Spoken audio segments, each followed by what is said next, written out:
Hello everyone, I am Lakshya Arora, the founder of TechPlex channel. It's a student platform made for the students and by the students. Our aim is to share free knowledge with everyone. So आज की इस video में हम लोग PRP का part 5 cover कर रहे होंगे. इससे पहले हम लोग 4 वीडियो बना चुके हैं पीआरपी के ऊपर. तो इसमें हम लोग रैंडम प्रोसेस के आगे की बहुत चीज़ें पढ़ने वाले हैं, बहुत टॉपिक्स कवर कर रहे होंगे.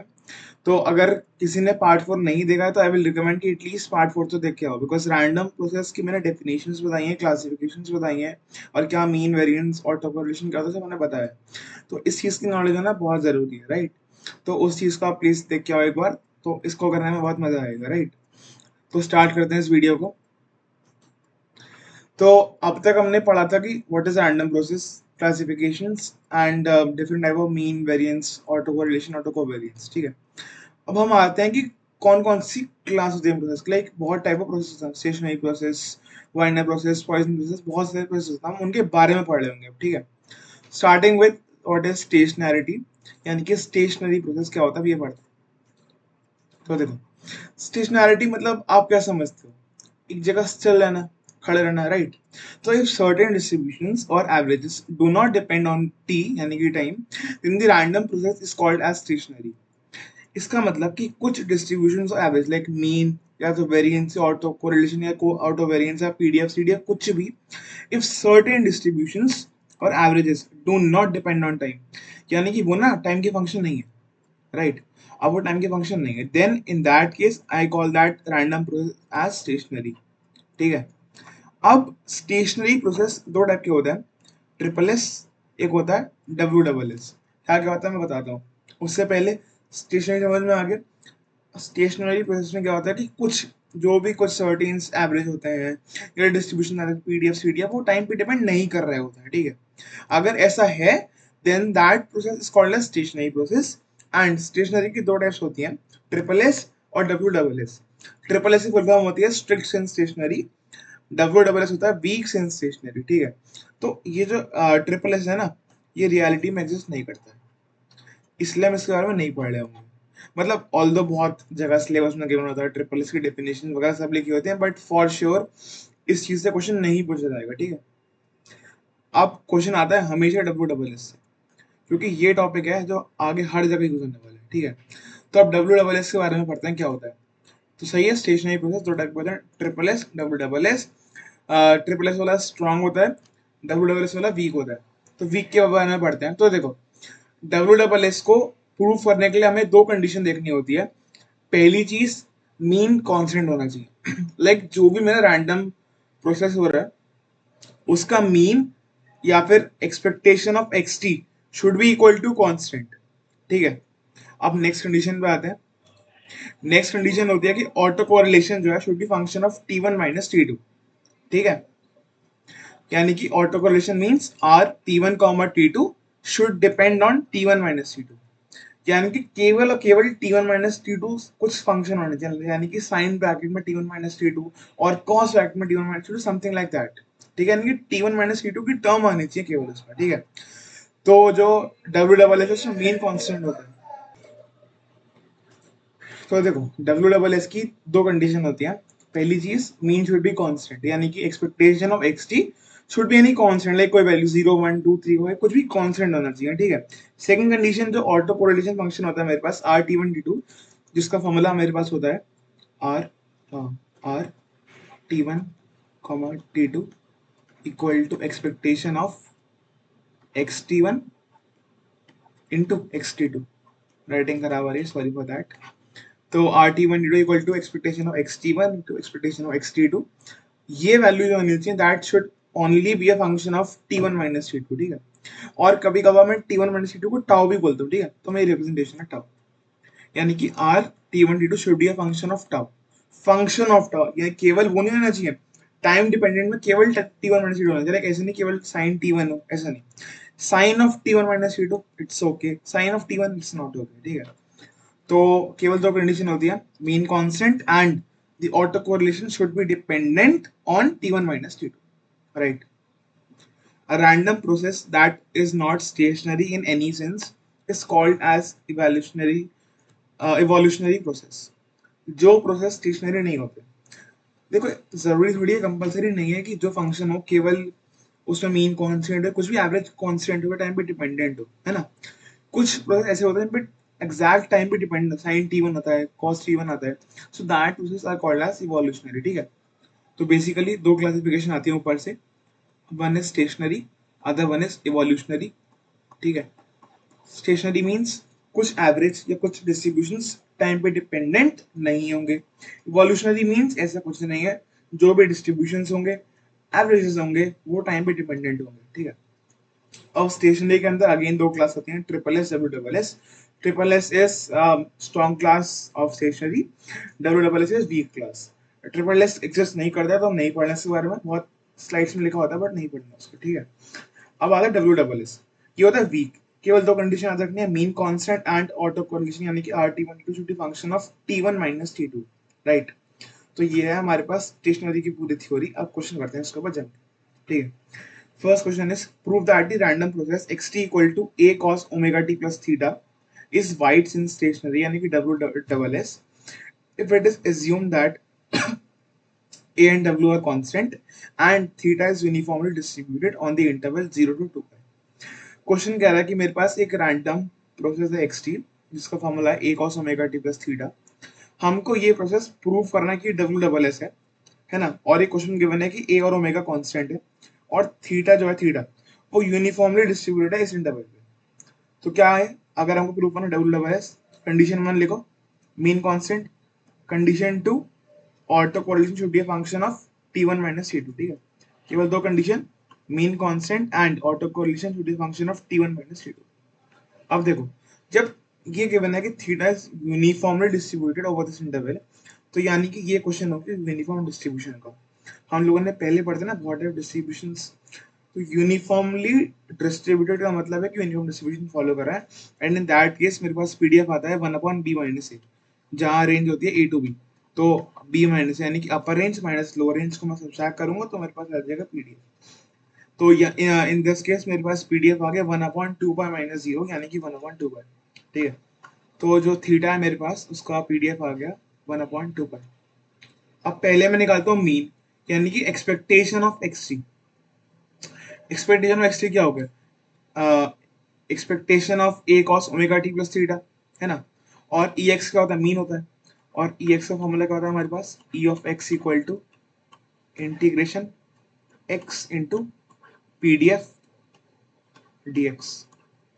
तो यहाँ पे देखो, पहली चीज मैं यहाँ पे ई एक्स निकाल लूँ, तो ई एक्स में क्या फंक्शन है मेरे पास, integration A cos omega T plus theta into P D F.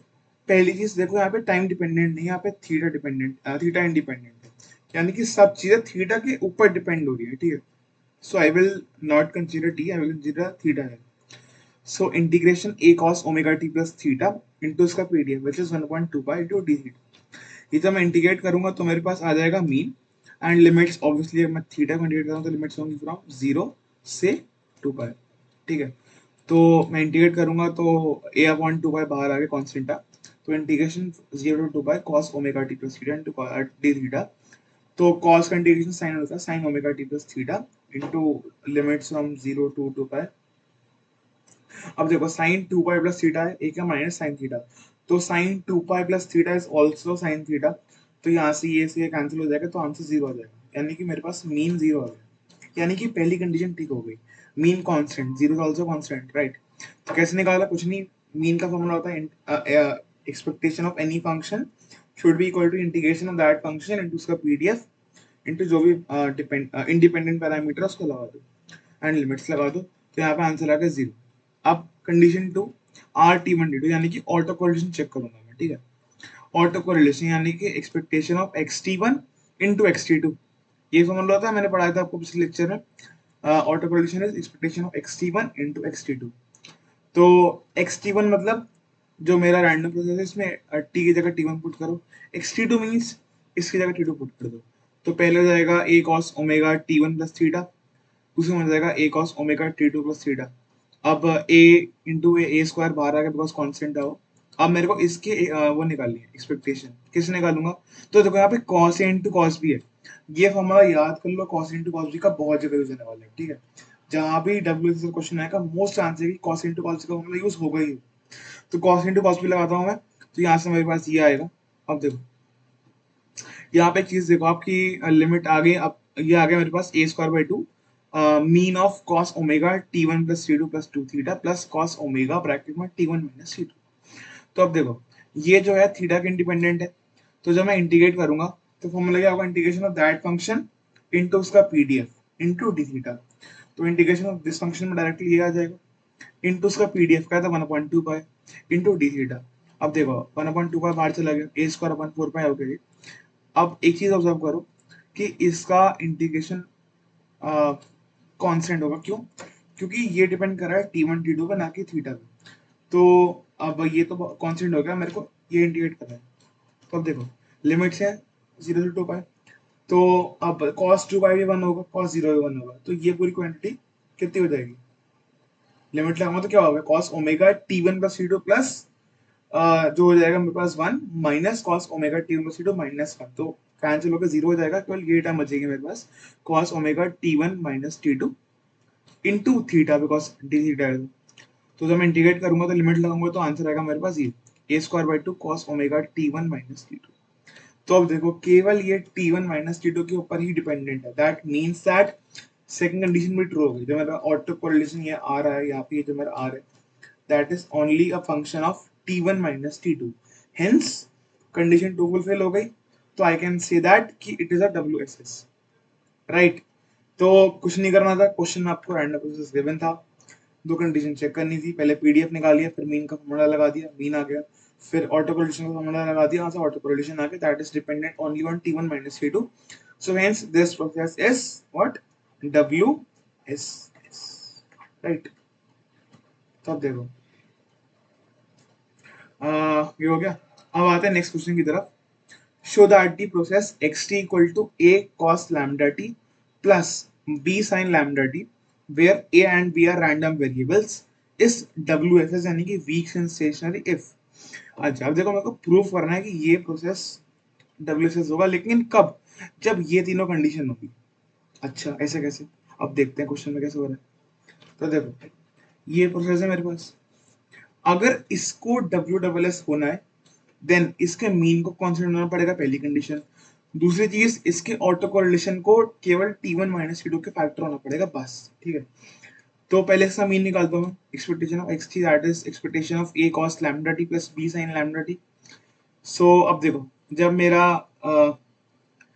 यहाँ पे देखो, यहाँ पे टी पे डिपेंडेंट नहीं है, मतलब टी पे डिपेंडेंट है, बट जब मैं यहाँ पे इसका वो निकालूंगा ना एक्सपेक्टेशन, तो ये होगा मेरे पास E A into E of cos lambda T plus E B into E of sine lambda T.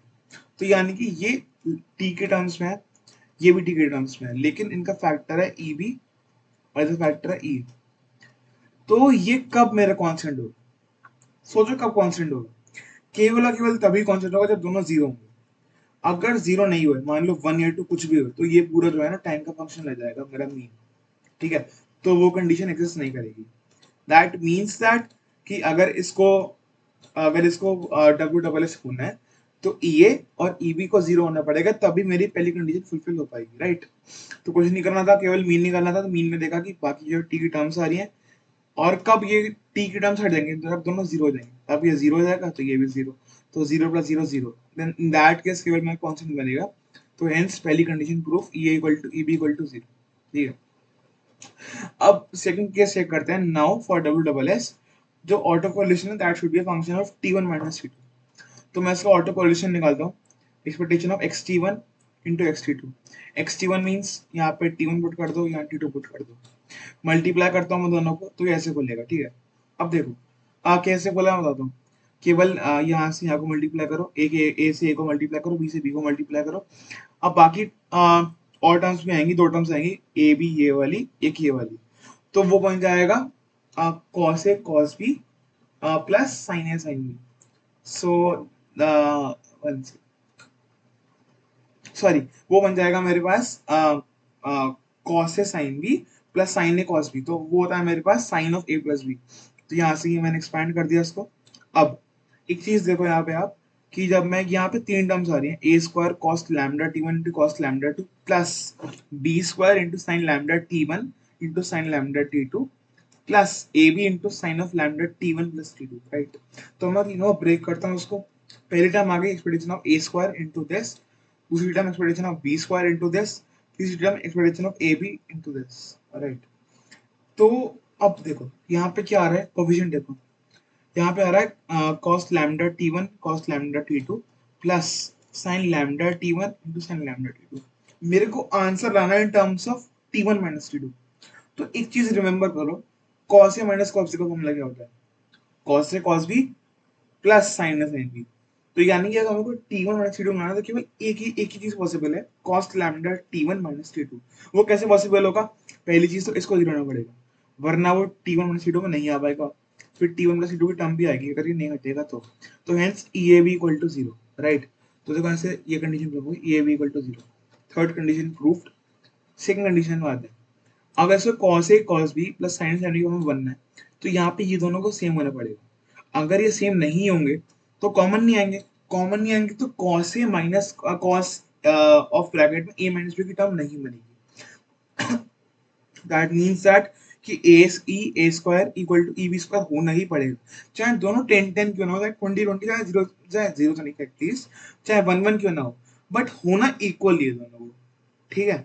So hence E A square equal to E B square, तो यहाँ से ये कंडीशन भी प्रूफ्ड, राइट। बहुत इजी क्वेश्चन था, तीनों condition proofed, कुछ नहीं करना था, कंडीशन वाइज चेक करते जाओ। पहली कंडीशन है मीन शुड बी कांस्टेंट, तो वहां से हमारी पहली कंडीशन आ गई कि जो मेरे पास E A equal to E B है वो जीरो होना चाहिए।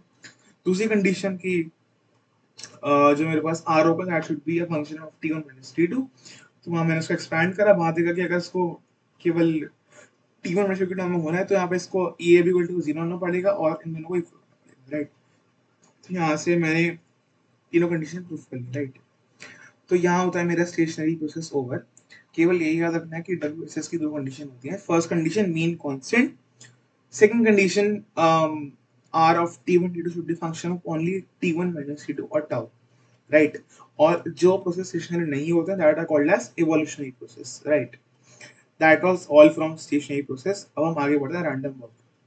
ये टॉपिक मेरे को बहुत इंटरेस्टिंग लग रहा है, लिटरली बहुत इंटरेस्टिंग है, ज़्यादा कुछ समझने का है नहीं, केवल कॉन्सेप्ट समझो, ठीक है। अब मैं एक गेम खेलूँ, ठीक है, आप थ्योरी मत पढ़ो, आप मेरा गेम समझो। मैं गेम खेल रहा हूँ, वो गेम क्या है कि मैं ना हर 30 सेकेंड्स में एक कॉइन उछाल लूँ, एक मैं कॉइन टॉस कर रहा हूँ तो आइदर हेड आएगा और टेल आएगा, ठीक है। स्टार्टिंग में मैं ओरिजिन पर हूँ, ठीक है। अगर मेरे पास हेड आता है तो मैं डी डिस्टेंस राइट में मूव करूंगा, अगर टेल आता है तो मैं डी डिस्टेंस लेफ्ट में मूव करूंगा, ठीक है। ऐसा मैं कब तक करता रहूंगा, मैं इसको एन टाइम्स करता रहूंगा, ठीक है। सो ये सब चीज रैंडम चल रही है, लाइक मैं मेरा मूव केवल और केवल टॉस के ऊपर है। अगर हेड आया तो मैं राइट जा रहा हूँ, अगर मैं लेफ्ट आ रहा तो मैं अगर टेल आ रहा तो मैं लेफ्ट जा रहा हूँ, ठीक है। So we are tossing a coin every d seconds and instantly after each toss we move our distance d to the right if head shows and to the left if tail shows, ठीक है। Suppose we toss a fair coin at t equal to 0 and our position at t equal to nt is a random process, xnt is a random loop। अब देखो, मान लो मैं इसको n times repeat करूंगा, ठीक है, और 30 सेकंड का इसमें टाइम पीरियड है, बीच का टाइम, मतलब मैं हर मान लो हर मैं अगर 5 सेकंड बाद चल रहा हूँ तो वो कैपिटल टी 5 होगी, ठीक है। तो टोटल टाइम हो गया एन इंटू टी, एन मतलब कितनी बार कर रहा हूँ, टी मतलब कितना टाइम लग रहा है पर पर टॉस या पर मूव, तो टोटल मल्टीप्लाई करूंगा तो मेरे पास टोटल टाइम आ जाएगा स्मॉल टी। तो our position at small T will give us that कि मैं कहाँ पर हूँ एट, ठीक है। तो ये concept X N T is random walk, ठीक है। मैं वॉक कर रहा हूँ रैंडमली, रैंडमली कैसे, टॉस के ऊपर मेरे साथ फैक्टर डिपेंडेंट है, ठीक है। तो केवल याद रखना है कॉन्सेप्ट, मैं ओरिजिन पर हूँ, हेड आया राइट, टेल आया लेफ्ट, ठीक है। ऐसे करता जाऊंगा एन टाइम्स एंड मेरे को पर मूव करने में कैपिटल टी सेकेंड्स लगा, राइट। अब हम आगे बढ़ते हैं एंड से कॉन्सेप्ट सीखते हैं। सपोज मैंने टाई टॉस सॉरी एक कॉइन को टॉस करा एंड मेरे पास, मैंने अगर एन बारी करा, एन टाइम्स करा अगर मैंने, तो मेरे पास आर हेड आ रहे हैं और जो बचे हुए एन माइनस आर वो टेल आ रहे हैं। तो देखो मैं आर इंटू डी तो चला राइट डायरेक्शन में, और N minus R into D चला मैं लेफ्ट डायरेक्शन। समझ में आया क्यों? क्योंकि जब जब हेड आ रहा है तो मैं राइट मूव करता हूँ, जब टेल आ रहा है तो मैं लेफ्ट मूव करता हूँ, राइट। तो अगर आर टाइम्स हेड है तो मैं आर इंटू डी मूव करूंगा राइट है। अगर N minus R T L के बचे हुए हैं वो आएगा तो लेफ्ट। तो नेट पॉजिटिव कितना चला मैं? नेट चला मैं R D minus N minus R into D. कैसे? अगर मैं राइट साइड को पॉजिटिव मान लूँ, ठीक है। तो ये हो जाएगा मेरे पास, फॉर्मूला आ जाएगा इसका 2r, sorry will be 2r minus N into D. Total मैंने इतनी डिस्टेंस चली। अब देखो यहाँ पे 2r माइनस एन को मैं मान लो m बोल लेता हूँ, ठीक है, मेरी मर्जी, मैं उसको m बोलता हूँ 2r माइनस एन को, ठीक है। तो मैं टोटल डिस्टेंस दे चला m इंटू डी, राइट। कैसे? r हेड्स तो r into D, n minus r tails तो n minus r into D, r d minus n minus r into D, total आ गया 2n minus 2r minus n into D, that is m into D. ये कहीं पूछा नहीं जाएगा but मैं concept बता रहा हूँ, ठीक है। तो अब देखो probability of getting r heads in n toss. तो देखो ये जो मैंने बोला है कि मेरे पे r हेड आनी चाहिए और n माइनस r टेल्स, तो इसकी प्रोबेबिलिटी होगी ना मेरे पे एग्जैक्टली r ही हेड्स आएंगे। एग्जैक्टली r हेड आने की probability out of n toss क्या होगी? याद करो बर्नौली डिस्ट्रीब्यूशन, बाइनॉमियल डिस्ट्रीब्यूशन। तो क्या था बर्नौली में? Getting r heads in n toss is ncr into, एक बात बताओ, हेड और टेल आने की इक्वल प्रोबेबिलिटी होती है, तो हाफ हाफ। तो हाफ की पावर आर यानी कि हेड की प्रोबेबिलिटी इनटू हाफ की पावर टेल यानी कि एन माइनस आर। तो probability of getting R heads in toss is NCR into half की पावर आर इनटू हाफ की पावर एन माइनस आर। तो मैं हाफ की पावर ऑफ सिम कर लेता हूँ R plus N minus R, तो हो जाएगा मेरे पास एन। अब देखो जो मेरे पास आर है, आर क्या है यहाँ पे? आर हेड्स है ना, और जो मेरा फॉर्मूला था वो क्या था? 2r minus N equal to M. मैंने यही माना था ना, अभी ऊपर देखो 2r minus N equal to M. तो यहाँ से मैं r लिख सकता हूँ m plus N by two, right. तो यहाँ मैंने r की जगह m plus N by two लिखा। That simply a formula. Probability of getting, ये क्या है? ठीक है, probability of getting r hits in n toss, उसका फॉर्मूला है N C M plus N by two into half की पावर n, जहाँ n है मेरे को number of tosses and M is कितनी डिस्टेंस, मतलब कितने मैंने हेड्स, कितने मैंने नेट डिस्ट्रीब्यूशन हुआ है, यानी कि 2r माइनस n, ठीक है। So that's it. अब देखो जो रैंडम वॉक है, अब मैं देखो हर हर प्रोसेस का दो चीजें पढ़ूंगा मेजरली। पहली चीज मीन, दूसरा वेरिएंस, और या फिर पढ़ूंगा मैं मीन एंड ऑटो कोरिलेशन, ठीक है। तो इसमें हम पढ़ते हैं मीन एंड वेरिएंस। तो इस रैंडम वॉक का मीन है मेरे पास 0। Just remember it. डेरिवेशन होता है, कैसे होता है? क्योंकि डिस्क्रीट प्रोसेस है तो summation of X T into that F x T, तो वहां से हम करोगे तो 0 आता है, ठीक है। मैं डेरिवेशन स्किप करा देंगे, डेरिवेशन में इंटरेस्ट है तो बता देना मेरे को आप, ठीक है, मैं उसके नोट्स प्रोवाइड कर दूंगा। Second thing variance. Variance is an D square, जहाँ पे एन क्या है? Number of tosses, and D is मैं कितनी डिस्टेंस चल रहा हूँ पर मूव, ठीक है। तो mean is 0, mean is 0 and variance is an D square of random walk. तो रैंडम वॉक मेरे पास एक रैंडम प्रोसेस है, उस प्रोसेस का मीन मेरे पास 0 है and variance is an D square, ठीक है।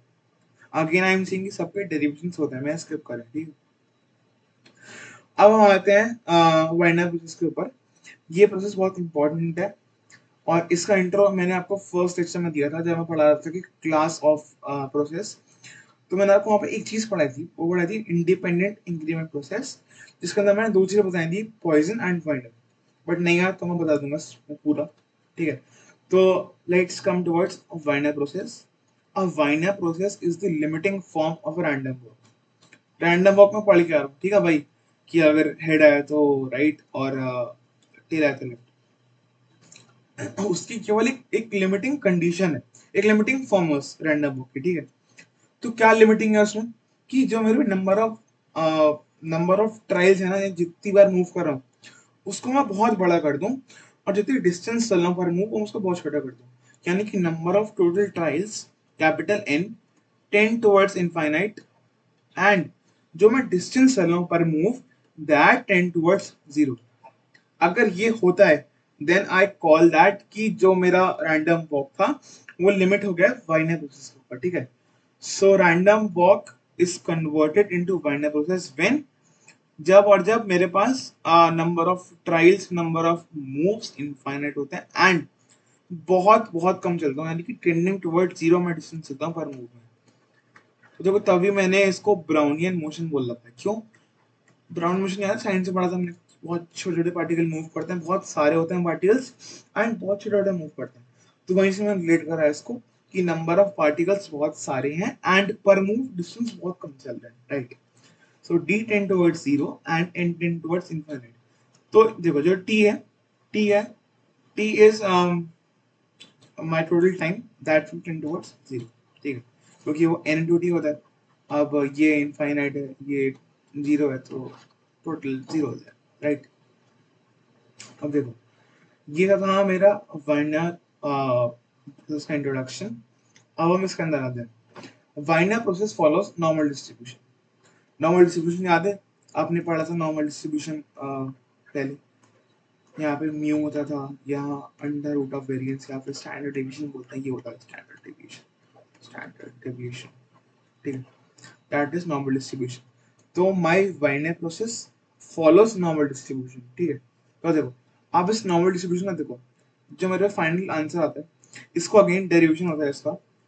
तो देखो जो मेरा वाइनर प्रोसेस है, इन दैट केस मैं रिप्रेजेंट करता हूँ इसको नॉर्मल ब्रैकेट में zero comma under root alpha T, यानी कि इस प्रोसेस का मीन जीरो है, mean is zero and my standard deviation is under root alpha T. Standard deviation under alpha T का मतलब क्या है कि जो मेरा वेरिएंस है, my variance is alpha T, ठीक है, क्योंकि variance is square of standard deviation. तो हेंस नॉर्मल को मैं कैसे दिखाता हूँ, mean comma standard deviation. In my case of Wiener process it's zero comma root alpha T.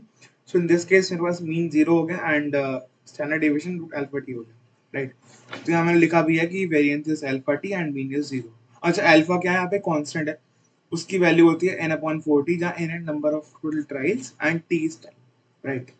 अच्छा अब यहाँ पीडीएफ पे आता है डेरिवेशन के बाद। तो पीडीएफ होता है मेरे पास 1 upon root 2 pi alpha T e की power minus x square upon 2 alpha T, ठीक है। तो ये पीडीएफ है, पीडीएफ से ही मैं मेन ड्राइव कर सकता हूँ, पीडीएफ से ही मैं वेरिएंस निकाल सकता हूँ, तो एवरीथिंग बिकम्स इजी। और अगर आपने नॉर्मल डिस्ट्रीब्यूशन पढ़ा होगा तो वहां भी पीडीएफ इसी फॉर्म का आता है, ठीक है, 1 upon root 2 by alpha T की power minus x square upon 2 alpha T, right. So yes अब देखो क्या याद रखना था, बाइनर का mean zero, variance alpha T and PDF is 1 upon root 2 by alpha T into e की power minus x square upon 2 alpha T, right. अब अगर किसी को बहुत इंटरेस्ट है कि ये कहाँ से आ रहा है, तो मैं एक हल्का सा हिंट देता हूँ कि ये कहाँ से डिराइव हुआ था। तो देखो मैंने अगर को बताया था कि probability of getting R success in N trials, देखो ये था ये फॉर्मूला, मैंने इसको इक्वेट कर दिया किससे, जो मेरे पास प्रोबेबिलिटी आती है नॉर्मल डिस्ट्रीब्यूशन है, मैंने इसको उससे इक्वेट कर दिया। उसके बाद मेरे पास पीडीएफ ये आया था एंड देन मीन ये आया था एंड देन वेरिएंस ये आया था, ठीक है। सो डेरिवेशन कर रहा हूँ तो हर जगह अवेलेबल है, वरना नहीं मिले मेरे को बताना, मैं इसके नोट्स ऐड कर दूंगा फॉर श्योर, राइट। तो that's it, that was Wiener उसका इंट्रोडक्शन। अब देखो random walk and Wiener process follows independent increment process.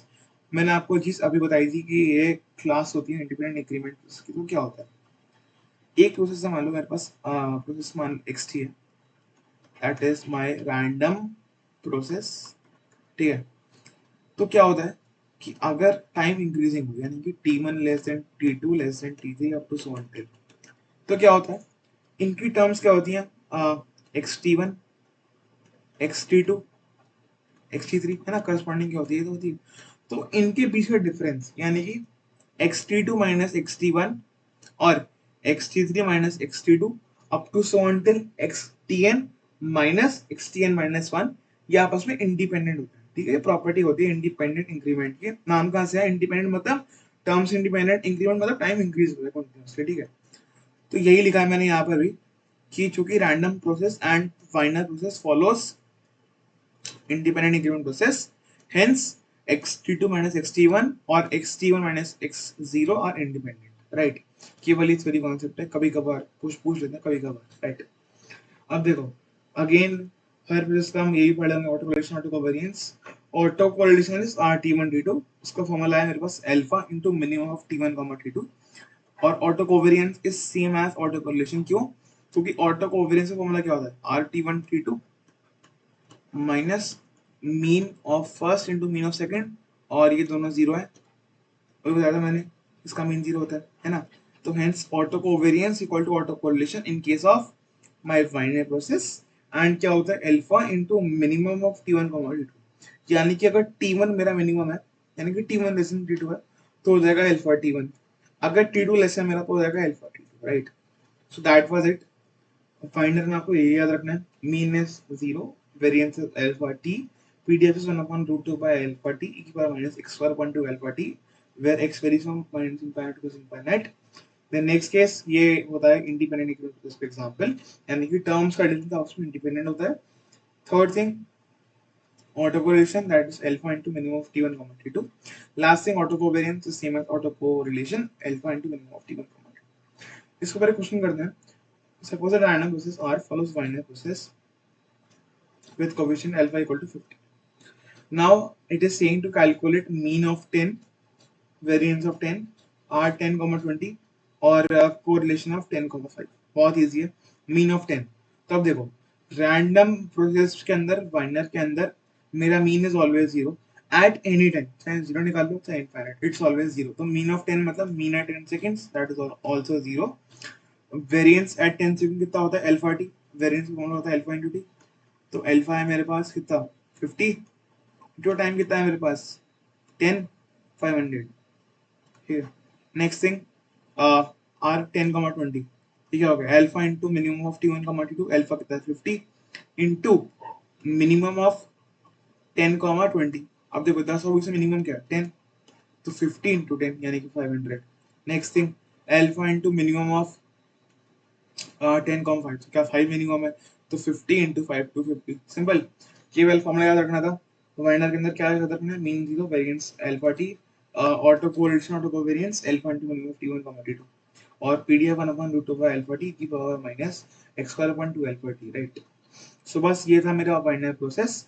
अब नेक्स्ट टॉपिक पे आते हैं। तो ये क्लियर अभी तक? क्लियर नहीं है तो प्लीज रिवाइंड कर लो चीज को। रैंडम प्रोसेस, रैंडम वॉक बहुत इजी था, एंड उसको limiting case is binary process. And जो है बाइनरी के अंदर mean, variance, PDF, auto correlation, auto covariance, और ये प्रॉपर्टी याद रखनी है।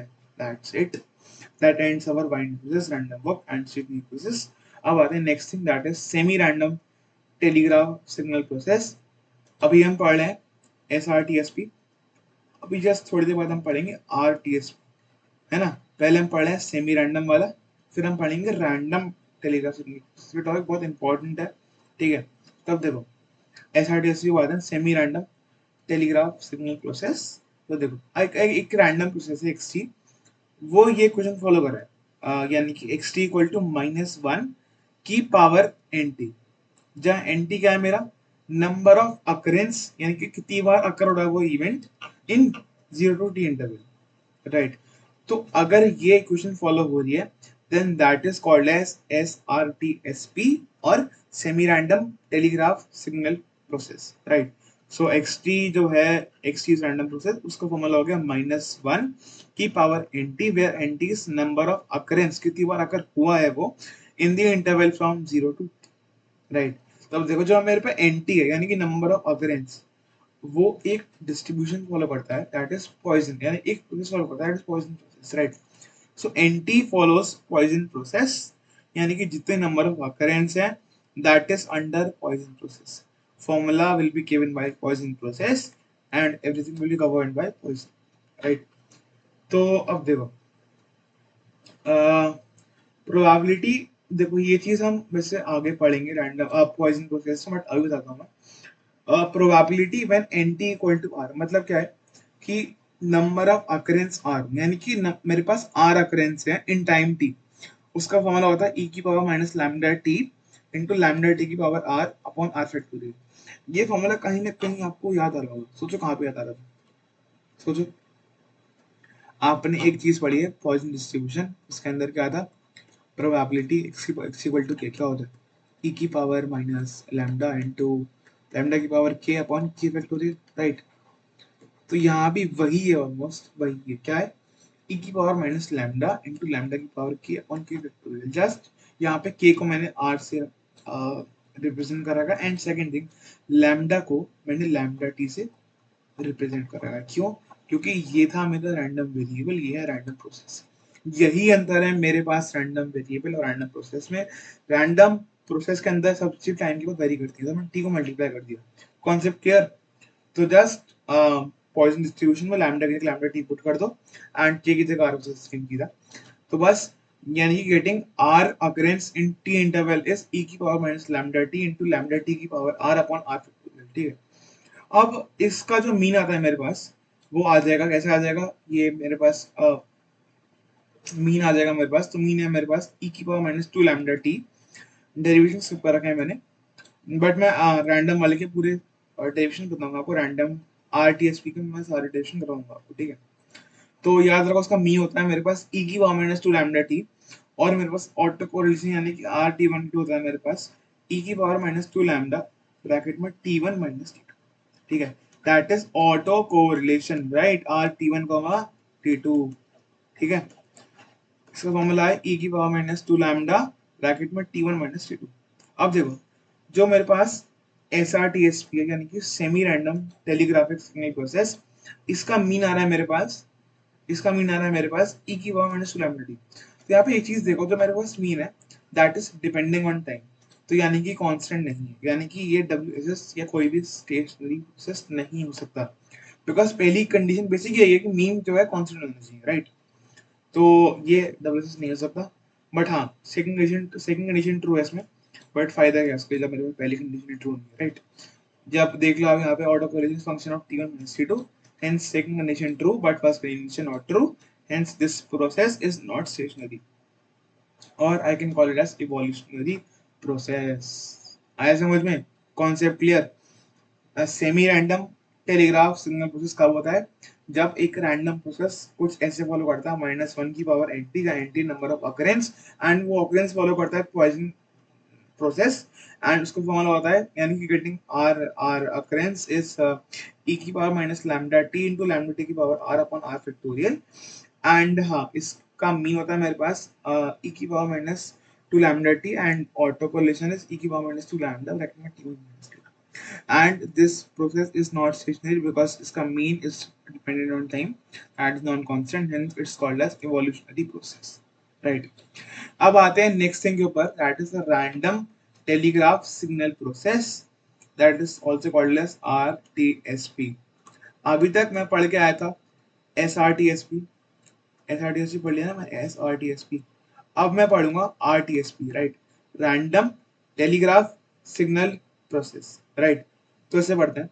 A random process yt is defined as yt equal to alpha into xt। तो देखो, ये yt है मेरे पास, yt is rtsp यानी कि रैंडम टेलीग्राफ सिग्नल प्रोसेस। इसका फॉर्मूला है अल्फा इंटू एक्सटी, जहाँ अल्फा क्या है? Alpha can take any value between, मतलब alpha can take exactly two values either minus one और वन। माइनस वन आने की प्रोबेबिलिटी है हाफ इक्वल है, और वन आने की प्रोबेबिलिटी भी इक्वल हाफ है, ठीक है?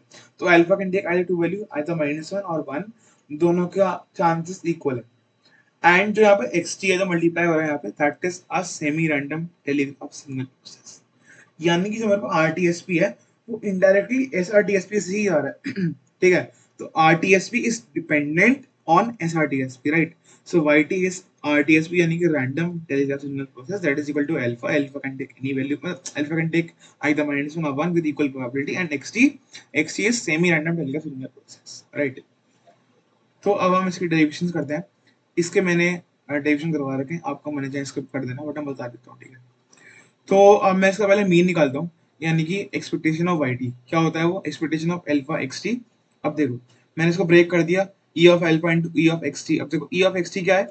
Expectation of that semi random telegraph signal process, वो क्या था? ई की पावर माइनस टू टू क्या था? ई की power minus two lambda T, right? So that was e की power minus two lambda T. मेरे को बट ई ऑफ एल्फा निकालना है, तो ई ऑफ एल्फा क्या है? निकाल लो। Alpha is what? Discrete variable, तो summation of alpha into probability of getting alpha. तो alpha can take exactly two values either minus one और वन, तो वन इंटू हाफ यानी कि वन की प्रोबेबिलिटी हाफ है, plus minus one into minus one की probability क्या है? हाफ। सम कितना हो गया? Zero. That's it, that's it, that's it. तो यानी कि मेरा पास एक्सपेक्टेशन और mean of alpha is 0, right. तो यहाँ से जो मेरे पास पूरा आंसर आएगा वो 0 हो जाएगा, बिकॉज 0 इंटू कुछ भी करूँ 0 हो जाएगा, ठीक है। तो hence the mean of random telegraph signal process is 0, right. Next चीज पे आता हूँ। नेक्स्ट चीज इज आर वाई, यानी कि auto correlation of that that RTSP, यानी कि random telegraph signal process, that is equal to expectation of yt1 into yt2, that is indeed equal to alpha xt1 into alpha xt2, है ना। y क्या था, y था alpha x, तो yt1 का गया xt1, yt2 का गया alpha xt2, तो alpha स्क्वायर को बाहर ले जाओ, ये आ गया expectation of alpha square into expectation of xt1 into xt2। तो एक्सपेक्टेशन ऑफ अल्फा स्क्वायर क्या हो गया 1, कैसे देखो, ई ऑफ अल्फा स्क्वायर क्या होता है, summation of alpha square into probability of alpha square. तो यानी कि अल्फा स्क्वायर क्या हो गया 1 इनटू इसकी प्रोबेबिलिटी का हाफ, प्लस -1 का होल स्क्वायर यानी कि 1 इनटू इसकी प्रोबेबिलिटी का हाफ, तो half plus half equal to 1, right. तो यहाँ पे क्या हो गया 1 into expectation of xt1 into xt2, ये क्या है मेरे पास, सोचो क्या है मेरे पास, that is auto correlation of SRTSP, right, semi random telegraph signal process. इसका फॉर्मूला क्या था, e की पावर -2 लैम्डा t1 t2। तो मेरे पास फाइनल ऑटो कोरिलेशन आ गया e की पावर -2 लैम्डा t1 t2, यानी कि same as SRTSP। So the auto correlation of RTSP and SRTSP is same, है ना। तो अब देखो RTSP में देखते हैं, इसका मीन 0 है एंड इसका ऑटो कोरिलेशन है मेरे पास e की power -2 lambda t1 t2। Hence, this process is weak since stationary WSS, क्यों, दोनों कंडीशन फुलफिल्ड है। पहली कंडीशन मीन कांस्टेंट 0 है, कांस्टेंट है।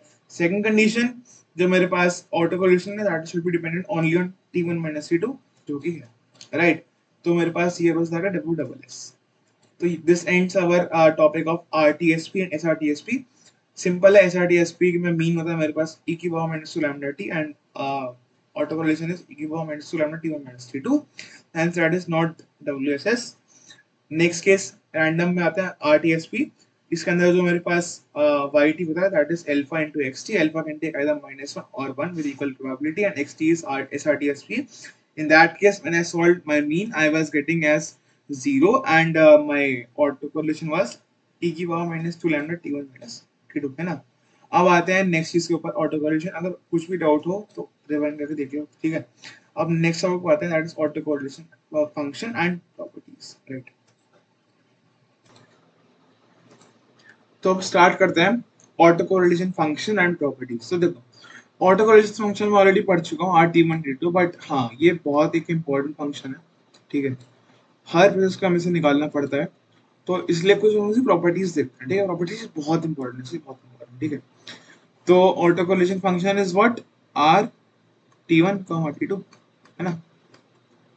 अब देखो, अगर मेरे पास एक रैंडम प्रोसेस xt है, then if a process is stationary, then RT1 T2 is a function of t1 minus t2, we call it as tau। यानी कि अगर एक प्रोसेस स्टेशनरी, उसमें क्या होता है, कंडीशन क्या होती है स्टेशनरी WSS क्या होती है, that my autocorrelation function should be dependent only on t1 minus t2 and nothing else, right, not dependent उसी पर नजर टाइम में।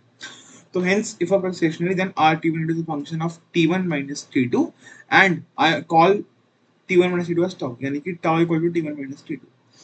तो जो मैं t2 है उसको मैं यहाँ ले जाता हूँ, इसको मैं यहाँ ले जाता हूँ, तो t2 आ गया t1 minus tau। हेंस अब मैं देखो इसको मैं केवल ऐसे ही रिप्रेजेंट करूंगा, यानी कि r tau equal to expectation of xt1, यहाँ क्या आता था xt2 आता था। अब instead of t2 I will write it as expectation of t1 minus tau, right। So that is my way of representing, ठीक है। और हाँ, ये r ब्रैकेट में टाउ है, क्यों, क्योंकि ये पूरी चीज टाउ पे डिपेंड है, टाउ यहाँ पे, ठीक है, टाउ। तो r of tau equal to expectation of x t1 और t into x of t और t1 माइनस टाउ, है ना। तो अगर मान लो मेरे को e ऑफ x स्क्वायर निकालना हो, तो मैं क्या करूंगा, केवल टाउ की जगह 0 पुट कर दूंगा, r0 equal to e of x t1 into x t1, तो आ जाएगा e ऑफ x स्क्वायर, यहाँ पे x t स्क्वायर, राइट। तो यहाँ yes r0 equal to e of x square, that's it. ये तो था बेसिक इंट्रोडक्शन। अब हम पढ़ते हैं बहुत बहुत important properties, right. So properties पढ़ते हैं इसके। तो फॉर्मूला याद रखना, R tau equal to expectation of X T one into X of T one minus tau, right. Properties पे आते हैं। पहली प्रॉपर्टी कि R tau is an even function, यानी कि इवन फंक्शन मतलब पता है क्या होता है, पढ़ा होगा 11 12 में कहीं, अगर नहीं पढ़ा तो मैं बता दूं क्या होता है। इवन फंक्शन होता है कि अगर एक फंक्शन है आर एक्स, ठीक है, अगर मैं एक्स की जगह माइनस एक्स पुट कर दूं तो वो सेम रहना चाहिए as the previous one, that is even function. ये है इवन फंक्शन। एक होता है ऑड फंक्शन। ऑड क्या होता है कि अगर मैं आर की जगह माइनस एक्स पुट करता हूँ, so that is equal to minus times R of X, ठीक है, that is the condition of odd function. हमें पढ़ना है कि इवन, तो इवन होता है हमारे पास ऑटोकोरिलेशन फंक्शन, यानी कि R of minus tau, sorry, R of minus tau equal to R of tau, right. तो बस याद रख लो। Second condition, second property, R tau attains its maximum value at tau equal to 0, यानी कि इस फंक्शन की maximum value t equal to 0 पर आती है, यानी कि टाउ इक्वल टू 0। ये चीज बहुत इंपॉर्टेंट है। R tau will attain maximum value at tau equal to 0, and वो क्या होगी, simply expectation of X square. अभी मैंने बताया था आपको कि ये देखो लिखा था ना मैंने, आर ऑफ 0 छुप गया यहाँ पे, R of 0 equal to expectation of X square, है ना। तो वही है यहाँ पर भी कि जो है कब हो गए maximum, at tau equal to 0, and that will be equal to E of X square, है ना। थर्ड कंडीशन कि if R tau is condition at T is continuous at tau equal to 0, then it is continuous at every other point। इसका मतलब क्या है, मैं एक graph बनाऊँ आर टाउ का, है ना, कुछ भी ग्राफ मान लो रैंडमली, तो अगर ये यहाँ पे कंटिन्यूस है ना, देन ये हर पॉइंट पे कंटिन्यूस होगा, कहीं भी डिसकंटिन्यूटी नहीं आने वाली है, ठीक है। तो if R tau limit tend towards 0 equal to R of 0, then अगर ये है मतलब 0 पे कंटिन्यूस है, देन दैट मींस दैट कि वो हर पॉइंट पे होगा, यानी कि limit tau tend towards 0 R tau plus H equal to R, right. That was three properties. अब आते हैं एक नेक्स्ट प्रॉपर्टी के ऊपर। ये बहुत बहुत बहुत इंपॉर्टेंट है, एंड 99.99% चांसेस है कि यहाँ से क्वेश्चन आएगा ही आएगा, ठीक है। क्या है कि अगर मेरे को ऑटो कोरिलेशन फंक्शन गिवन है और हम ये मान रहे हैं कि वो रैंडम प्रोसेस जो गिवन है वो पीरियोडिक नहीं है नेचर में, देन इन दैट केस मेरे पास मीन होता है simply limit auto correlation tending towards 0 का under root, right. This formula is very very very very important. My mean is under root of limit tau tend towards 0 auto correlation function, ठीक है। ये condition हर जगह होती है true, मतलब ठीक है, होती है 99% केस में, ठीक है। तब देखो ये कंडीशन चारों याद रखनी है। पहले कंडीशन की जो मेरा auto correlation function that should be given R of minus equal to R of tau. Second condition, my auto correlation function will achieve its maximum at t equal to 0, tau equal to 0। Third condition, अगर एक point पे continuous तो हर point पे continuous होगा। Fourth condition, most important one, कि जो मेरा मीन होता है that is under root of limit tau tend towards infinite auto correlation function, ठीक है। अब आते हैं नेक्स्ट। अब हम पढ़ लेते हैं ऑटो कोरिलेशन। अब हम जल्दी से पढ़ते हैं क्रॉस कोरिलेशन। चीजें ऑलमोस्ट सेम है। ऑटो और क्रॉस मैंने बताया था फर्स्ट लेक्चर में, वो क्या क्या होता है इसमें, पार्ट 4 में बताया था मैंने। ऑटो मतलब एक्स और एक्स दो वेरिएबल है, क्रॉस मतलब एक्स और वाई दो वेरिएबल होता है, ठीक है। कैसे देखो, एक्स टी और वाई टी दो process that individually follows W double S, यानी कि पहले तो दोनों आपस में डब्ल्यू डबल एस फॉलो करने चाहिए, तभी मैं आगे आर की कुछ प्रॉपर्टी बता सकता हूँ, ठीक है। देखो पहली condition same, R of tau equal to R of minus tau. बस यहाँ पे क्या था कि यहाँ पे एक्स की जगह वाई एक्स आ गया, एक्स वाई, मतलब केवल हम पहले एक्स एक्स लिख रहे थे, हम एक्स वाई या वाई एक्स लिख रहे थे, ठीक है, दैट्स इट। सेकंड कंडीशन, हाँ ये थोड़ी सी इंपॉर्टेंट है, कह सकते हैं क्वेश्चन आएगा तो, जो मेरे पास आर एक्स है, इसकी maximum value R X Y की मैक्सिमम वैल्यू ये होती है under root of R X X zero into R Y Y zero, ये पूरा अंडर रूट है, ठीक है। सेकंड कंडीशन, इसकी maximum value half R X X zero plus R Y Y zero, ये दोनों वैल्यू होती है। आपसे पूछ सकता है कभी क्वेश्चन में कि अगर मेरे पास एक क्रॉस कोरिलेशन फंक्शन है तो उसकी मैक्सिमम वैल्यू बताओ, ठीक है। तो पहले तो आप ये दोनों निकाल लो, दोनों में क्या सेम आनी चाहिए, अगर नहीं आती है तो दोनों में जो मैक्सिमम होगा उसको आंसर बोल दो, ठीक है। ये जो कंडीशन है ये तो हमने अभी यूज करी ऊपर, कैसे, हमारे केस में जब ऑटो कोरिलेशन पढ़ लेते हैं तो वहाँ पे ये दोनों इक्वल थे ना, यानी कि R X X zero equal to R Y zero. तो इन दैट केस हमारे पास आ गया था under root of R X X square, वो आ गया था मेरे पास simply R X zero. Hence हमारे केस में आया था कि जो ऑटो कोरिलेशन है उसकी maximum value T equal to zero पे होती है। बट अगर क्रॉस कोरिलेशन है then I can't say anything, यहाँ पे ये दोनों वैल्यू में कोई भी मैक्सिमम हो सकती है, राइट। फर्स्ट प्रॉपर्टी याद रखो। फोर्थ प्रॉपर्टी कि अगर x और y रैंडम ऑर्थोगोनल है देन उनका cross correlation is zero. Question में गिवन हो सकता है कि आपको अगर ये दोनों ऑर्थोगोनल है तो बताओ मेरे पास क्या क्रॉस कोरिलेशन होगा, क्या क्रॉस कोवेरिएंस होगा, ठीक है। सिंपल। लास्ट कंडीशन कि अगर एक्स और वाई दोनों इंडिपेंडेंट रैंडम प्रोसेस हैं देन इन दैट केस मेरे पास जो मेरा ऑटो को रिलेशन आएगा that is mu X into mu Y, right. बस फॉर्मूला ये याद रखें, ठीक है। ये कंडीशंस एकदम वर्ड बाय वर्ड याद होनी चाहिए दोनों की, ऑटो कोरिलेशन की एंड क्रॉस कोरिलेशन की। क्या ये चार प्रॉपर्टी एंड ये पांच प्रॉपर्टी, राइट, याद होनी ही होनी चाहिए। अब हम आते हैं इससे कुछ क्वेश्चन करते हैं प्रॉपर्टीज के ऊपर। A stationary process has autocorrelation function given by r tau is this. Now I have to calculate mean and variance of this process. तो देखो मेरे को मीन निकालना है और आर टॉ गिवन है। अभी प्रॉपर्टी नंबर बताई थी मैंने 4, क्या mu X equal to under root limit R tend towards infinite R tau. Simply limit लगा दो, क्या आंसर आ जाएगा, लिमिट ये हो जाएगा। अब देखो जब मेरे पे लिमिट इनफाइनाइट की होती है ना और यहाँ पे कुछ टी या टाउ स्क्वायर है तो मैं उसके कोफिशिएंट से डिवाइड कर दूंगा, यानी कि मैं पूरे इसको टाउ स्क्वायर से डिवाइड कर दूंगा, जिससे क्या होगा लिमिट लगाना समझ जाएगा। तो ये हो जाएगा 25 plus 36 by tau square upon 6.25 plus 4 by tau square. अब मैं अगर टाउ की जगह इनफाइनाइट पुट करूंगा तो ये टर्म जीरो हो जाएगी, ये टर्म जीरो, केवल ये बचेगा 25 upon 6.25 that is under root of 4 that is 2। यानी कि मेरे पास मीन आ गया 2, यानी कि mean of this stationary process is 2। अब मेरे को निकालना है वेरिएंस। वेरिएंस क्या होता है, formula expectation of X square minus mu square, right. तो म्यू तो है मेरे पास, मेरे को ई ऑफ एक्स स्क्वायर निकालना। अभी मैंने बताया था ऊपर कि अगर ई ऑफ एक्स स्क्वायर निकाला है सिंपली आर ऑफ जीरो निकालो, बताया था मैंने अभी E of X square is R of zero. तो बस कुछ नहीं, टाउ की जगह जीरो पुट कर दो यहाँ पे, दैट्स इट। तो हो गया मेरे पास 36/4 दैट इज 9। तो 9 माइनस 2 का होल स्क्वायर दैट इज 5। तो वेरिएंस आ गया 5। इजी क्वेश्चन, केवल ये प्रॉपर्टी याद होनी चाहिए थी। और एक ये कि E of X square equal to R of zero, E of X square equal to R of zero, right, बस याद होना चाहिए। नेक्स्ट क्वेश्चन में आते हैं। Find the standard deviation of randomness of a stationary process xt if r tau equal to this, also find the maximum value of r tau। पहले मैं ये निकालता हूँ मैक्सिमम वैल्यू क्या होती है, कब होती है, जब टाउ इक्वल टू जीरो होता है। तो बस टाउ की जगह जीरो पुट कर दो, ये हो गया 2 प्लस ना 2 प्लस ये कितना 4 6। तो मैक्सिमम वैल्यू 6 होती है, ठीक है। एक पार्ट डन।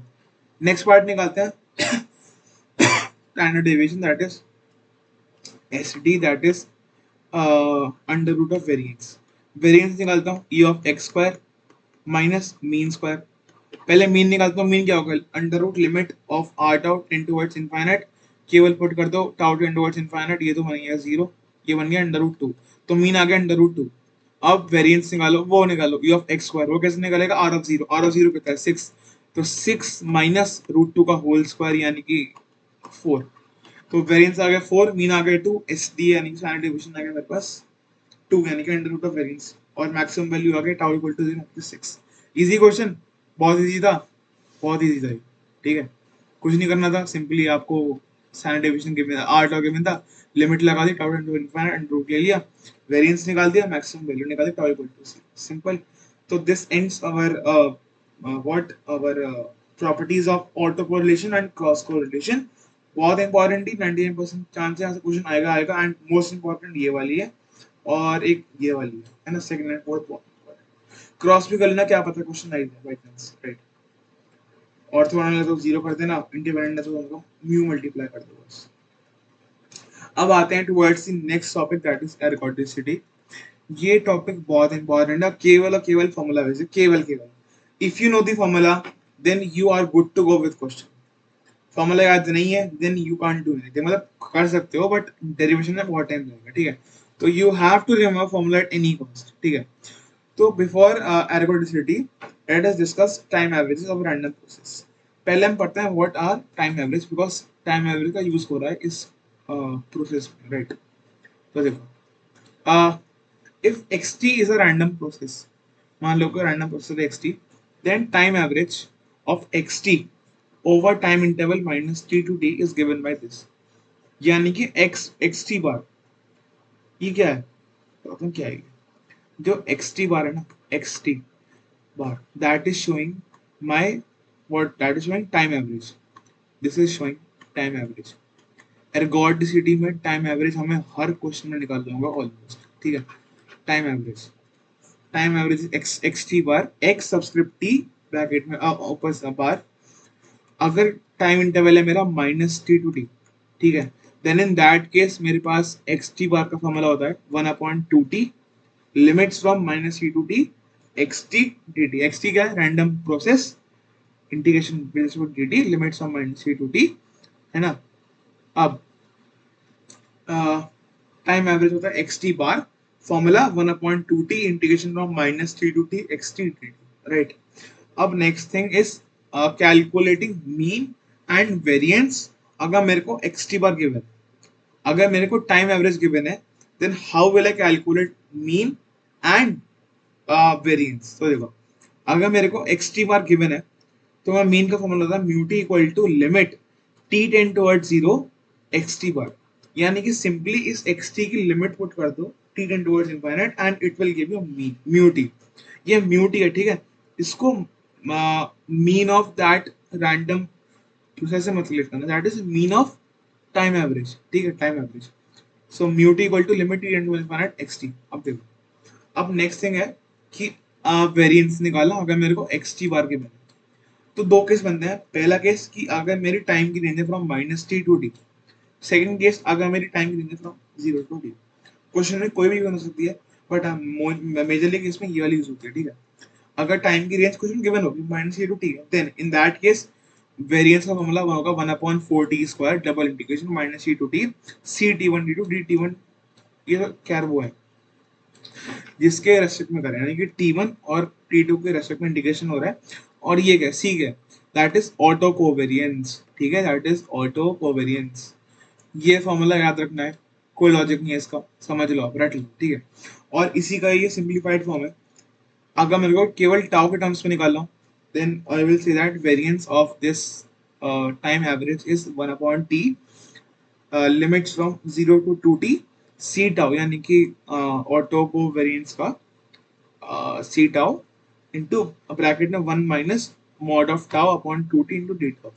इसे मैं क्वेश्चन में लगा के दिखाऊंगा, डरो मत, केवल फॉर्मूला नोट डाउन कर लो, याद रखियो, ठीक है।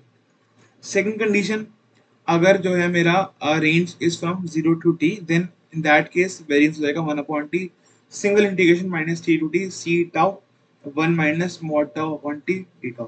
बट मोस्ट इंपॉर्टेंट वैसे तो यही होता है, बट आपको तीनों याद रखना है, ठीक है। सो अब मैंने सीख लिया कि टाइम एवरेज क्या होता है, एक्स टी बार होता है फॉर्मूला। अगर लिमिट, अगर interval minus T to T है, then that case X T bar equal to 1/2t integration from minus T to plus T X T D, ठीक है। अब हम पढ़ते हैं कि एर्गोडिसिटी होता क्या है। अब मैंने पढ़ा है व्हाट आर टाइम एवरेज, कैसे अगर मेरे को एक्स टी बार करना है तो मैं कैसे मीन निकालूंगा उसका म्यू टी, और कैसे एक्स टी बार करना है तो कैसे मैं वेरिएंस ऑफ एक्स टी बार निकालूंगा। अब मैं पढ़ता हूँ व्हाट इज एर्गोडिसिटी, राइट। तो देखो, the concept of ergodicity deals with the equality of time averages and ensembled averages. In general, they are not equal. तो देखो, डेफिनेशन में मत जाओ, जो मैं बोल रहा हूँ वो सुनो। मेरे पास एक चीज है टाइम एवरेज, ठीक है, टाइम एवरेज। अब मैं टाइम एवरेज के थ्रू, मैंने अभी आपको क्या बताया, कैसे मैं एक्स टी बार कैलकुलेट कर रहा हूँ एंड उसके थ्रू मैं म्यू टी निकाल रहा हूँ, यानी कि मीन, और कैसे मैं वेरिएंस निकाल रहा हूँ, ठीक है, वेरिएंस ऑफ टी है जो भी। अब एक होता है मेरे पास नॉर्मल एवरेज, वो क्या होता है, mu x variance of x, जो मैं अभी variance of X T, X T, ये क्या है, ये मैं अब तक निकालता आ रहा हूँ, है ना। किसी भी रैंडम प्रोसेस का मीन और वेरिएंस में निकालता आ रहा हूँ। अगर वो बराबर हो गया मेरे टाइम एवरेज के मीन या variance, then in that case I call that process as ergodic. In general equal नहीं होते हैं, बट हम उन्हें इक्वल करा के कंडीशंस निकालते हैं, है ना। ये लिखा मैंने in general they are not equal, but हम क्वेश्चंस में यूज करते हैं कि वो इक्वल है, देन ये सॉल्व कर लो, ये फाइंड कर लो, वो फाइंड कर लो, ठीक है। सो सिंपल है। एक होता है टाइम एवरेज एक्स टी बार, उसके थ्रू मैंने मीन निकाला, वेरिएंस निकाला। नेक्स्ट चीज, जो मैं रैंडम प्रोसेस के अंदर ही एक मीन निकाल रहा हूँ, एक वेरिएंस निकाल रहा हूँ। अगर इस रैंडम प्रोसेस का मीन और टाइम एवरेज का मीन यानी कि mu T equal to mu X bar हो गया, ठीक है, तो मैं इसको बोलता हूँ mu T equal to mu X होगा, तो मैं बोलता हूँ उसको मीन एर्गोडिक प्रोसेस। मैं नेक्स्ट चीज ये पढ़ाने वाला हूँ आपको, ठीक है। अगर variance of this random process gets equal to variance of this time average का variance, in that case I call it as variance ergodic process, right।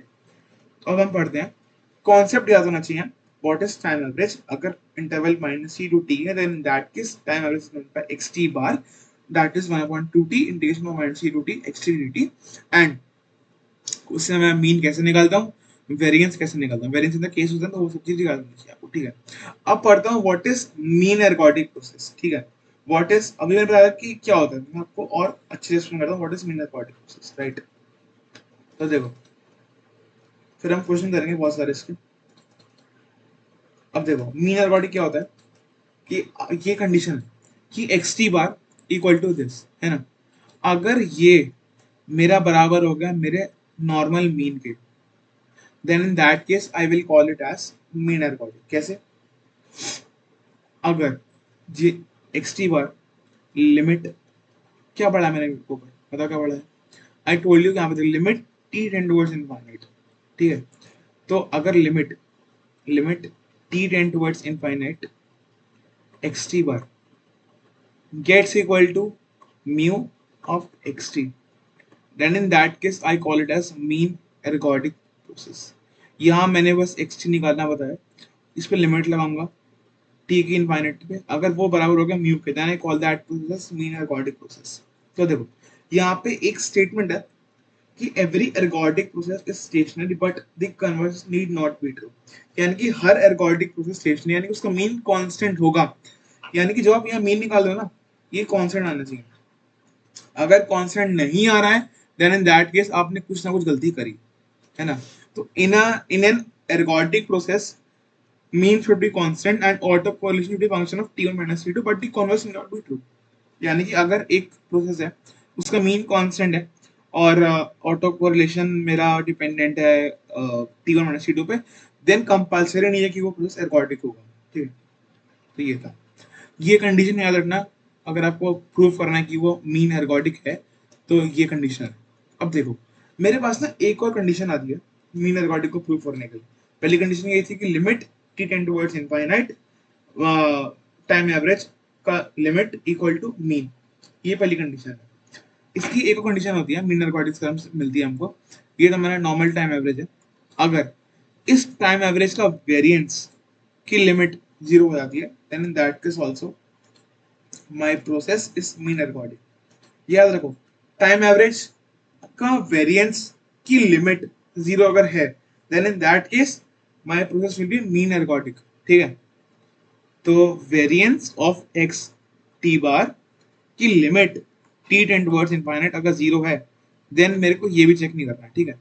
कुछ क्वेश्चन होंगे जिसमें मैं केवल ये यूज कर रहा हूँ, है ना, कुछ होंगे जिसमें मैं ये यूज कर रहा हूँ, दोनों याद होने चाहिए। पहली कंडीशन कि limit of that time average T tend towards infinite is equal to mean अगर है मेरा आरपी का, यानी कि रैंडम का मीन बराबर है, and in that case my process is mean ergodic. Second condition, अगर वेरिएंस ऑफ मीन की limit, variance of time average की अगर लिमिट जीरो है, then that is also its a mean ergodic. अब question करते हैं कुछ इसके। Consider random process xt equal to cos omega t plus theta where omega is constant, theta is a random variable with pdf given by this। मेरे को pdf given है, test whether xt is a mean ergodic process or not। Mean ergodic पहले मैं करता हूँ इस वाली condition से, ठीक है। लिमिट ये xt bar when t tends to infinity should be equal to mean xt।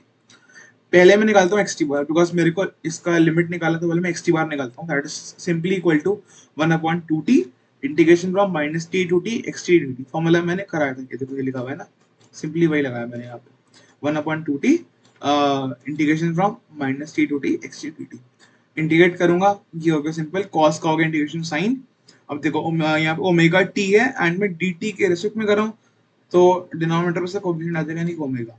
अब लिमिट पुट कर दूंगा सिंपल, तो यहाँ पे मैं लिमिट पुट करी, यहाँ पे ये लिमिट आ गई। अब देखो, अब आई विल ये आ गया एक्स टी बार आ गया, ठीक है, एक्स टी बार आ गया सिंपल। अब मेरे को क्या निकालनी है, मेरे को लिमिट निकालनी है इसकी, यानी कि limit X T bar when time tend towards infinite.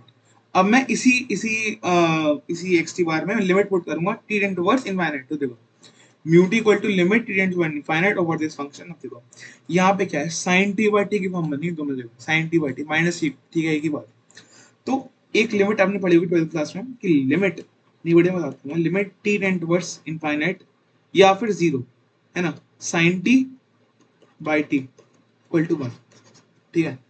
तो अगर ऐसी फॉर्म बन रही then in that case it was one of that, तो 1 minus 1 equal to 0, hence in this case मेरे पास मीन आ गया 0, ठीक है।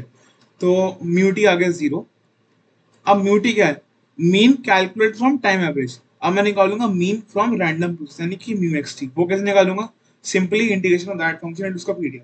फंक्शन क्या है, cos omega T plus theta, उसका पीडीएफ क्या है, थीटा। अब एक चीज ऑब्जर्व करो, यहाँ पे मैं थीटा के रेस्पेक्ट में इंटीग्रेट कर रहा हूँ, वहां मैं टाइम कर रहा, क्यों, वो चीज थी टाइम एवरेज, ये है मेरे पास रैंडम प्रोसेस। तो यहाँ पे थीटा ही है, तो यहाँ पे थीटा रैंडम वेरिएबल, उसका पीडीएफ गिवन है, तो मैं विद रिस्पेक्ट टू थीटा कर, सिंपली पीडीएफ हो गया इसका डी थीटा। इंटीग्रेट करूंगा तो ये बन जाएगा मेरे पास कॉस का साइन इंटीग्रेशन हो जाएगा। अच्छा देखो यहाँ पे मैं थीटा में कर रहा हूँ, तो इसलिए यहाँ पे डिनोमिनेटर ओमेगा नहीं है, ये चीज कांस्टेंट है, इसके लिए ये चीज कांस्टेंट है। तो कॉस का हो गया साइन, तो हो गया sine 2 pi plus omega T minus sine omega T plus theta. तो sine 2 pi plus theta is sine theta only, तो sine theta sine omega T minus sine omega T भी होगा, बिकॉज लिमिट्स कहाँ से कहाँ तक, 0 टू 2 पाई, तो ये दोनों इक्वल होगा 0, हेंस यहाँ से मीन 0 होगा। अब देखो क्या हो रहा है, यहाँ हो रहा है कि mu T equal to mu X, यानी कि mean calculated from time average, how, limit X T bar T tend toward infinite is equal to 0 is equal to mean from random process, how, simply integration of that function to PDF. तो वो भी 0 है, वो भी 0 है, hence both of them are equal, hence I can see that this process is called as mean ergodic process, ठीक है, condition true होगी। अब नेक्स्ट क्वेश्चन पे आते हैं। नेक्स्ट क्वेश्चन कह रहा है कि if xt is R WSS process with r x6 tau equal to 4 plus e की power minus mod tau by 10, find mean and variance of the time average of xt over the interval minus t and test it for mean records। Simple question है, आपको r x6 given है, आपको पहली चीज तो mean और variance निकालना है ऑफ टाइम एवरेज। देखो यहाँ मीन और वेरिएंस आपको आरपी यानी कि रैंडम उसका नहीं निकालना, आपको मीन ऑफ वेरिएंस आपको टाइम एवरेज का निकालना है, यानी कि म्यू ऑफ एक्स टी बार निकालना है। सेकंड कंडीशन, आपको वेरिएंस ऑफ एक्स टी बार निकालना है। एंड अगर आपको याद हो, मैंने आपको इन दोनों के फॉर्मूले बता चुका हूँ, कब, देखो I have told you this formulas, ये देखो, ये है म्यू टी, ये है वेरिएंस ऑन केस, कौन से केस कर रहा हूँ, ठीक है, पढ़ता हूँ फॉर्मूलेस। तो देखो पहले तो देखो मैं एक्स टी लिख लेता हूँ, एक्स टी क्या है मेरे पास, X T bar simply formula 1/2t integration of minus T to T X T D T. अब इसका मेरे को मीन निकालना है, तो expectation of 1/2t integration of minus T to T X T D T, right. तो 1/2t constant है, बाहर ले जाऊंगा, सिंपली इसका integration, integration of minus T to T expectation of X T D T. अब देखो, अब मेरे को निकालना है एक्सपेक्टेशन ऑफ एक्स टी, यानी कि मीन ऑफ रैंडम प्रोसेस। कैसे निकालूंगा, याद आया ऑटो कोरिलेशन की properties, under root of limit R X X T end to infinite, तो क्या हो गया अंडर रूट ऑफ 4 यानी कि 2, इसका मीन आ गया 2 सिंपली। तो इंटीग्रेशन फ्रॉम, एक second, integration from minus T to plus T two D T, तो क्या हो गया 2t, 2t from plus T to minus T क्या हो गया 4t अपॉन 2t क्या आ गया 2, hence my mu of X T bar यानी कि mean of time average is getting out to be 2, right, mean आ गया। नेक्स्ट केस, वेरिएंस निकाल दो, वैसे तो वेरिएंस का फॉर्मूला था बट इसका हम ये यूज नहीं कर रहे होंगे, हमने डायरेक्टली एक चीज पढ़ रखी है क्या, कि अगर interval minus T to T हो और मेरे को अगर वेरिएंस ऑफ एक्स टी बाहर निकल, क्या फॉर्मूला था उसका, that was this, minus T to T range है, देन इन दैट केस ये तो फॉर्मूला थे variance of this, variance of this. यहाँ मेरे को टाउ के टर्म्स में ही निकालना है, तो मैं ये वाला फॉर्मूला यूज कर रहा हूँ। और एक चीज और, यहाँ केवल टाउ में टर्म्स में है तो मैं केवल ये यूज करूंगा, ठीक है। देखो मैंने ये फॉर्मूला यहाँ लिख दिया मैंने, ये देखो 1/4t²। अजी देखो मैंने यहाँ पे दोनों फॉर्मूला लिख दिया। पहला वाला जब मैं T1 T2 पे है, उसके टाउ के ऊपर है। अब ये दोनों फॉर्मूले हैं, इनमें से आप कोई सा यूज कर सकते हो, बट अपना दिमाग लगाओ। क्वेश्चन में आपको सब चीजें टाउ के टर्म्स में गिवन है ना। आपको टाउ के टर्म में देखो, ये भी टाउ के टर्म्स में है। यहाँ पे T1 T2 का जिक्र नहीं हो रहा, तो hence I will use this formula. दोनों फॉर्मूले वेरिएंस निकालने के ही हैं एंड दोनों सेम केस के अंदर इंटरवल होगा -t to t, राइट। तो ये फॉर्मूला लगाऊंगा 1/t integration from 0 to 2t c x tau, यानी कि कोवेरिएंस इन ब्रैकेट में 1 minus mod tau by 2t, right. तो कोवेरिएंस क्या होता है? Simply correlation minus mean of first into mean of second. Mean of first कितना है 2, mean of second कितना है 2, तो 4। तो c equal to r-4 bracket में 1/1 माइनस टाउ बाय 2t, ठीक है। अब आर एस से आर ये क्या, ये वाला ये क्या, आर एस मेरे पास 4 प्लस ई की power minus mod tau by 10। तो 4 प्लस ई की power minus mod tau by 10 minus 4, 4 से वो कैंसिल हो गया, तो मेरे पास ये आ गया। अब देखो इसका इंटीग्रेशन बहुत सिंपल है, क्यों? केवल यहाँ पे टाउ के रेस्पेक्ट में करना है, ठीक है। तो मैं इसको ब्रेक कर लेता हूँ। तो पहले तो बन जाएगा ये ई की power minus mod tau by 10, दूसरा बन जाएगा माइनस ई की power minus mod tau by 10 into tau by 2t। तो देखो इंटीग्रेट करना बहुत सिंपल है। पहला वाला सिंपली ई की पावर माइनस एक्स इंटीग्रेशन, दूसरा एक्स इंटू ई की पावर माइनस एक्स, वो स्टैंडर्ड है तो इंटीग्रेट कर लेना। मैंने पूरा इंटीग्रेशन नहीं करा है, बट ठीक है, बट वेरिएंस आ गया यहाँ से ही। You can do the integration, बहुत सिंपल है, कुछ नहीं करना है। ये वाला तो केवल कॉन्स्ट मतलब ई की power minus x D x हो गया, दूसरा वाला हो गया एक्स ई की power minus x D X, तो वो दोनों स्टैंडर्ड फॉर्म है, ठीक है। आंसर आ जाएगा। अब मैंने मीन और वेरिएंस ऑफ टाइम एवरेज निकाल दिया। अब थर्ड थिंग चेक करनी है, मीन एर्गोडिसिटी। अब यहाँ पे दिमाग लगाओ, मैं क्या कंडीशन लगाऊं। दो ऑप्शन है मेरे पास। फर्स्ट ऑप्शन कि या तो मैं एक्स टी बार जो निकाला है उसकी लिमिट निकालूं, फिर इसके थ्रू और अलग मीन निकालूं मैं रैंडम प्रोसेस का। या सेकंड ऑप्शन कि अगर मेरे पास टाइम एवरेज का मीन है तो मैं सिंपली उसकी लिमिट लगा दूं टेन टुवर्ड्स इनफाइनाइट। तो जब मैंने अभी ये निकाला है तो मैं सिंपली इसमें लिमिट नहीं लगा दूं टेन टुवर्ड्स इनफाइनाइट। तो देखो मैं सिंपली इसमें लिमिट लगाऊंगा टी टेन टुवर्ड्स इनफाइनाइट। तो अब लगाता हूँ, क्या हो गया, ये मेरा वेरिएंस है। टी की इनफाइनाइट पुट करता हूँ तो 1/इनफाइनाइट 0 हो गए, यहाँ पे 0, हर जगह 0 बन गया है। तो hence my limit T and towards 0, variance of time average get towards 0। Hence this is mean ergodic process, right. बहुत सिंपल है। पहले मैंने मीन निकाला, कैसे निकाला? सिंपल फॉर्मूले से निकाला, under root of under sorry mean कैसे निकाला मैंने? Limit T and towards infinite of that X T word. Second thing variance कैसे निकाला? फॉर्मूला मैंने ऊपर पढ़ रखा था, उससे निकाला। पहले केस देखा कि माइनस टी टू टी में होना चाहिए। सेकंड थिंग कौन सा वाला यूज करूँ, तो मैंने टाउ वाला यूज करा बिकॉज यहाँ पे हर चीज टाउ में। वेरिएंस निकाल दिया, फिर मैंने variance of mean the variance of मैंने टाइम एवरेज निकाला, उसके अंदर मैंने लिमिट पुट कर दी टाउ टेन टुवर्ड्स इनफाइनाइट। तो टी एंड इनफाइनाइट, तो वहां से मेरे पास लिमिट 0 आ गई एंड लिमिट 0 आ गई, दैट मींस दैट मेरे पास मीन एर्गोडिक है।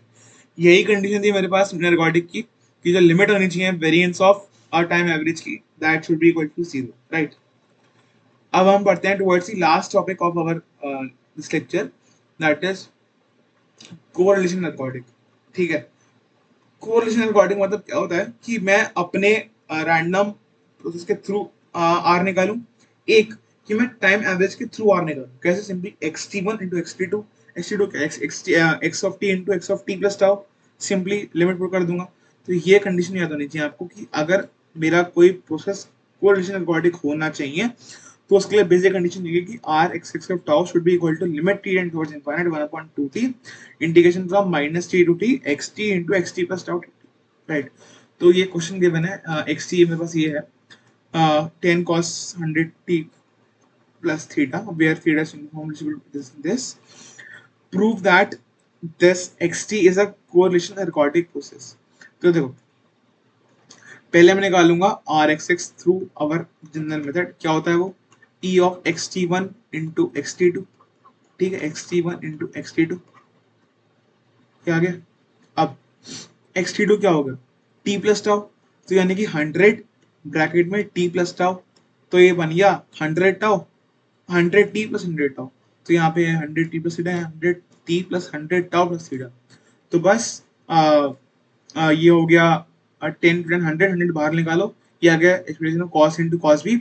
अब कॉस इंटू कॉस बी का फॉर्मूला लगा दो, बहुत सिंपल है, वहां से आप उसका मीन निकाल दो, आ गया 8 आओ। सेकेंड थिंग मेरे को अब निकालना है कि right hand side limit T and what infinite 1/2t integration of minus T to T X T into X T plus tau. Simply same चीज निकाली मैंने, X T into X T plus tau into 100 का 100, ये वाला 100 आ गया बाहर, limit लगा दो, ये आ गया 50 cos 100 टाउ, सेम आ गया दोनों जगह से, hence this process is correlation ergodic. ठीक है, तो एर्गोडिक, ये क्वेश्चन बहुत सिंपल था, केवल कंडीशन दिमाग में होनी चाहिए, कंडीशन दिमाग में है तो क्वेश्चन हो ही जाएगा। आप अपने रैंडम उसके थ्रू आर एक्स निकालो, ठीक है, कि आप टाइम एवरेज के थ्रू निकालो, टाइम एवरेज का आप रैंडम कोरिलेशन निकालो, दोनों इक्वल है, देन दैट मींस दैट वो process is correlation ergodic process, right. So यही पढ़ना था मैं इस पूरे लेक्चर में। एर्गोडिक बहुत सिंपल है, आपको एक तो टाइम एवरेज के थ्रू जो एवरेज निकलेगा उसको, और जो मेरा रैंडम उसके थ्रू निकलेगा, दोनों को इक्वल करना है, अगर इक्वल है देन दैट मींस दैट कि वो मीन एर्गोडिक है, कुछ एर्गोडिक है, कुछ वेरिएंस एर्गोडिक है, अगर नहीं है तो नहीं है। कंडीशन याद होनी चाहिए हर एक की, स्टार्टिंग फ्रॉम दिस कि आपको मीन कैसे निकालना है, वेरिएंस कैसे निकालना है, वेरिएंस ऑफ टाइम एवरेज, ऐसी मीन ऑफ टाइम एवरेज कैसे निकालना है, फिर कंडीशन क्या होती है, मीन एर्गोडिक वगैरह वगैरह की याद रखनी है। इसको प्रॉपर्टीज ऑफ ऑटो कोलिशन बहुत इंपॉर्टेंट है, दो प्रॉपर्टी बहुत इंपॉर्टेंट है। पहली चीज तो ये मैक्सिमम होगा टी टाउ इक्वल टू 0 पे। Second thing under root of limit निकालो आर टाउ की, तो वैसे हो जाएगा, है ना। फिर हमने आरटीएसपी पढ़ा था, आरटीएसपी क्या होता था, स्टेशनरी प्रोसेस का मीन 0 आता था, और ऑटो कोलिशन वाज e की power minus 2 lambda t1 minus t2। ऐसे ही हमने पढ़ा था एसआरटीएसपी, वो क्या आता था, उसका मीन था e की पावर माइनस 2 लैम्डा t, और ऑटो कोलिशन था e की power minus 2 lambda into t1 minus t2। फिर हमने वाइंडर पढ़ा था, वाइंडर में मीन 0 था, और वेरिएंस था लैम्डा टी, अल्फा टी, और उसका ये ऑटो कोलिशन था alpha into minimum of t1 का मतलब ऑटो कोवेरिएंस तो सेम था इसमें। फिर रैंडम वॉक कौन से पढ़ा था, है ना। फिर हमने ये पढ़ा था कि क्या स्टेशनरी क्या होता है, डब्ल्यू कंडीशन, पहली चीज mean constant, second thing R टी1 और auto correlation should be function of टी1। ठीक है, done. So this ends our lecture. इस लेक्चर में इतना ही, हमने बहुत टॉपिक पढ़ लिए। अब देखो, इसकी आप बहुत प्रैक्टिस करो, बहुत प्रैक्टिस, ठीक है। कुछ प्रूफ्स भी होते हैं, देख लो मैंने, जैसे कि एक प्रूफ इंपॉर्टेंट होता है कि प्रूव दैट की Wiener process is the limiting condition of random walk, ये क्वेश्चन इंपॉर्टेंट है, देख लेना, ठीक है। ऐसे ही कुछ क्वेश्चन और प्रैक्टिस कर लेना। बाकी थ्योरी मैंने पूरी पढ़ा दी, थ्योरी में कुछ नहीं बचता। थ्योरी में अब 3 टॉपिक बचते हैं हमारे पास रैंडम प्रोसेस के। The first one is power वाला जो प्रोसेस था, सेकंड थिंग वाज पॉइजन वाला प्रोसेस, थर्ड वाला था मार्कऑफ। अब ये तीनों की एक ही वीडियो आने वाली है, और अभी मैं इसी को शूट करूंगा, तो बहुत जल्दी मिल जाएगी आपको, ठीक है। तो यस, आपका सिलेबस अब हो जाएगा नेक्स्ट पार्ट में, यानी कि 6 पार्ट में पूरा सिलेबस कवर हो रहा है आपका। तो दिस एंड्स अवर लेक्चर। कुछ भी डाउट हो कहीं भी, तो please you can ask at any time, and please don't feel demotivated, ठीक है। सब चीज़ बहुत आसान है, दुनिया में कुछ भी चीज़ डिफिकल्ट नहीं है। इफ अगर आपने ठान लिया तो आप कर ही लोगे उस चीज़ को, ठीक है। केवल पीआरबी मुश्किल नहीं है, सिंपल फॉर्मूले लिखो, प्रैक्टिस करो, practice makes a man perfect. Time नहीं है, फॉर्मूले लिखो, हर क्वेश्चन कुछ कुछ करके आओ, ठीक है। Nothing is impossible, you can do anything, ठीक है। सो this ends our lecture, thank you so much, and I will release the parts very soon. Till then, please like, comment, share, and subscribe for our hard work. Okay, it takes a lot of time to make this video. So yes, thank you so much. Please do like, comment, share, subscribe, and share among your friends. So thank you. All the best.